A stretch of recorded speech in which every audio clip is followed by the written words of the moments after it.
Let's talk a little bit about the price for oil this morning, because this could affect what we're going to be paying at the pumps over the weekend. 3-month high for crude coming in today, almost $50 a barrel again. Haven't seen this in a while, but this dates back to last Wednesday's OPEC announcement about production cuts. And what I've been seeing a little bit more out of the States recently, production drawdowns.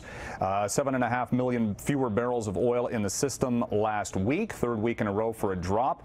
We heard from Dan McTague earlier, saw in the newscast there about, maybe a pipeline issue here in Canada that may have the price for gasoline going up in the not too distant future. And then starting next year, you got those carbon taxes coming in and other things that may affect the price for oil. Are we in for a little bit of inflationary pressures and higher prices for things in 2017? Something to keep in mind as we head into the later stages of this year and into the new year. Maybe we've been seeing the benefits from a consumer level, at least, of low gas prices. Not so much for the Canadian economy, though, of course.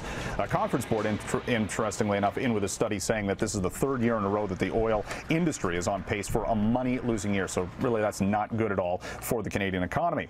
Yesterday saw a big-time drop for the Toronto stock market. Down 168 was the TSX. That's over 1%. And the gold industry stocks saw a 9% meltdown. Price for gold sharply lower, down over $40 an ounce. It's at a 3-month low coming into today. All sorts of talk about U.S. interest rates maybe going up later this year. That had the U.S. dollar flying high, and the Canadian dollar, you saw it earlier, maybe at 75 3/4 cents. It has not moved higher with the price for oil as it typically does. It's all about that U.S. dollar right now.